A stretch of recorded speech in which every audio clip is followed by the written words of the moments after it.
पृथ्वी के अंदर हमारे पैरों के बहुत नीचे एक ऐसी शक्ति है जो कुछ ही पलों में सब कुछ बदल सकती है।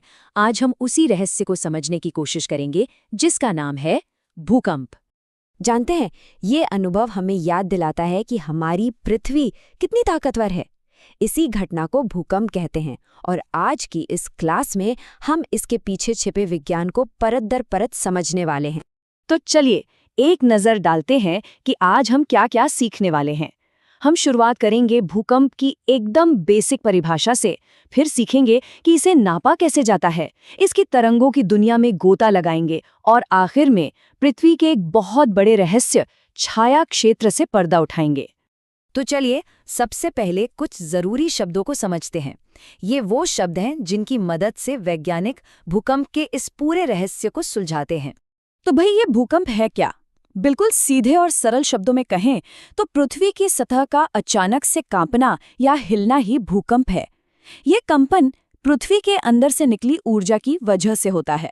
और हाँ, ये इतना हल्का भी हो सकता है कि हमें पता भी न चले, या फिर इतना ज्यादा विनाशकारी कि सब कुछ तबाह कर दे। अब देखिए, किसी भी विज्ञान को समझने के लिए पहले उसकी भाषा सीखनी पड़ती है।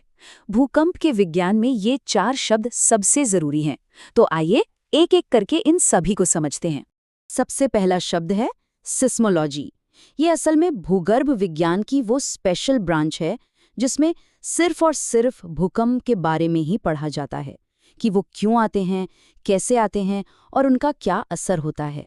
अगला है सिस्मोग्राफ। आप इसे इस विज्ञान का सबसे जरूरी औजार कह सकते हैं। ये वो मशीन, वो यंत्र है जो भूकंप से पैदा होने वाली तरंगों को रिकॉर्ड करता है और एक ग्राफ पर उतार देता है। अब आते हैं 2 बड़ी दिलचस्प रेखाओं पर। पहली है आइसोसीज़मल रेखा। यह असल में नक्शे पर खींची गई एक काल्पनिक लाइन है जो उन सभी जगहों को जोड़ती है जहां भूकंप का असर यानी उसकी तीव्रता एक जैसी महसूस हुई हो। इससे ये समझने में मदद मिलती है कि कहां पर कितनी तबाही हुई होगी। और बिल्कुल इसी तरह दूसरी है होमोसिस्मल रेखा। ये भी एक काल्पनिक लाइन है, पर ये उन जगहों को जोड़ती है जहां भूकंप के झटके एक ही समय पर पहुंचे हों। इससे तरंगों के फैलने की रफ्तार का पता चलता है। तो इसे फटाफट से नोट कर लीजिए। सिस्मोलॉजी है विज्ञान, सिस्मोग्राफ है यंत्र, आइसोसीज़मल मतलब समान तीव्रता और होमोसिस्मल मतलब समान समय। ये चारों शब्द आगे की पूरी कहानी को समझने के लिए बहुत जरूरी हैं। ठीक है, तो अब हम बेसिक शब्दावली तो समझ गए हैं, पर अब सवाल ये उठता है कि वैज्ञानिक भूकंप की ताकत को, उसकी शक्ति को आखिर मापते कैसे हैं। इसके लिए मुख्य रूप से 2 पैमाने इस्तेमाल होते हैं।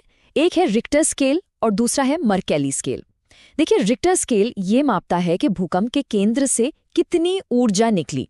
ये एक क्वांटिटेटिव यानी मात्रात्मक माप है। वहीं दूसरी तरफ मर्केली स्केल ये देखता है कि भूकंप से सतह पर असर क्या हुआ, मतलब कितना नुकसान हुआ।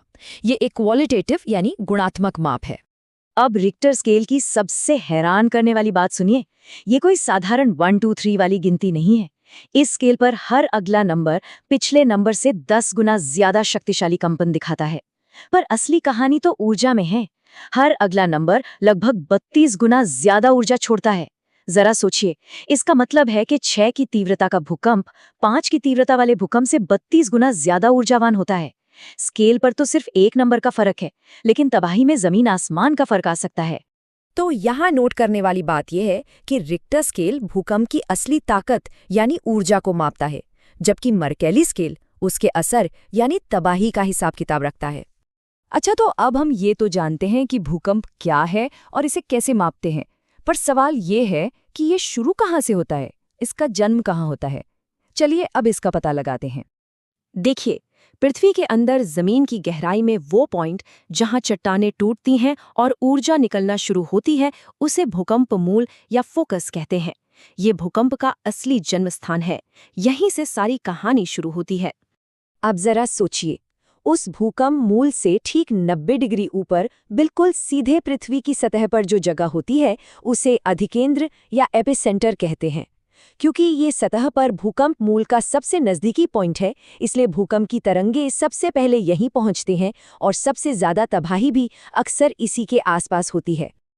अब जैसे ही भूकंप मूल पर ऊर्जा निकलती है तो वो तरंगों के रूप में चारों तरफ फैलने लगती है, बिल्कुल वैसे ही जैसे शांत तालाब में पत्थर फेंकने से लहरें बनती हैं।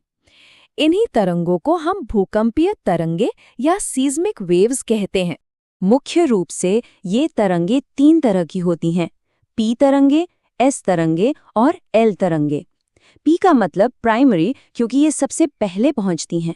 एस का मतलब सेकेंडरी, जो इनके बाद आती हैं।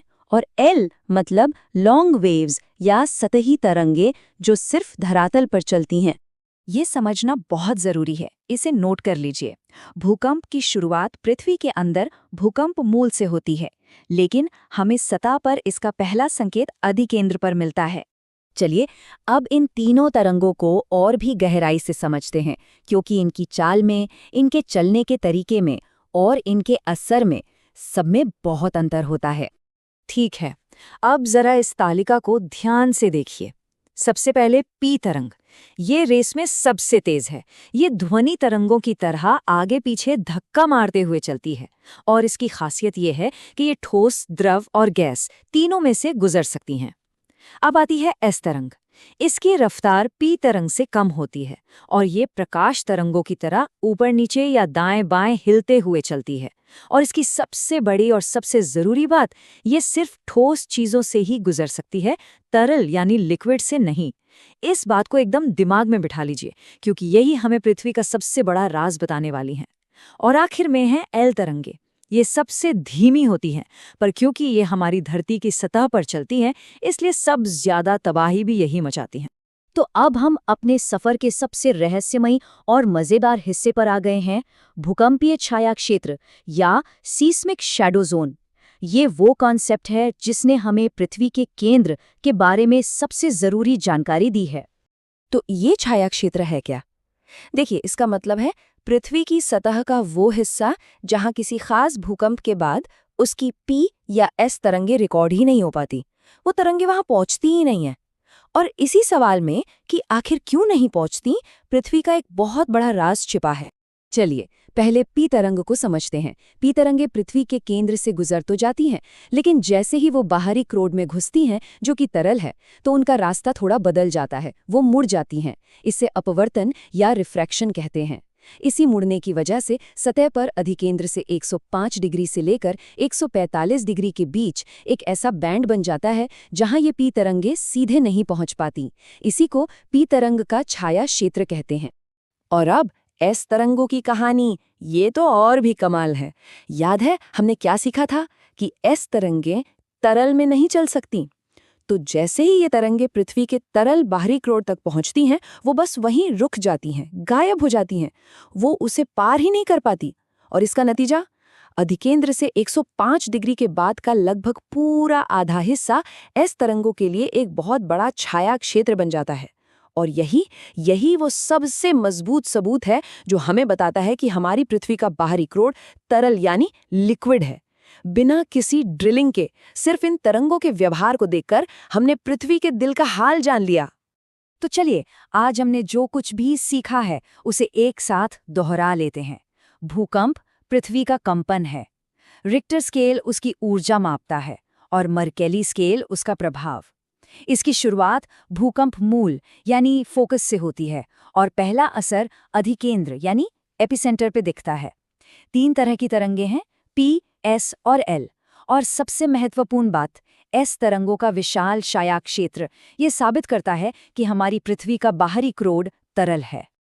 और अगर परीक्षा के लिए आपको सबसे जरूरी बातें याद रखनी है तो वो ये हैं। पी तरंग सबसे तेज है, एस तरंग सिर्फ ठोस में चलती है, एल तरंग सबसे ज्यादा विनाशकारी है, रिक्टर स्केल लॉगरिदमिक है और ऊर्जा मापता है, और एस तरंग का छाया क्षेत्र ही तरल क्रोड का सबसे बड़ा सबूत है। तो विद्यार्थियों, आज हमने भूकंप से जुड़ी महत्वपूर्ण बातें विस्तार से समझी। अगले भाग में हम इससे जुड़े और भी महत्वपूर्ण पहलुओं को समझेंगे, इसलिए जुड़े रहिए, अगला पार्ट बहुत जल्द आने वाला है।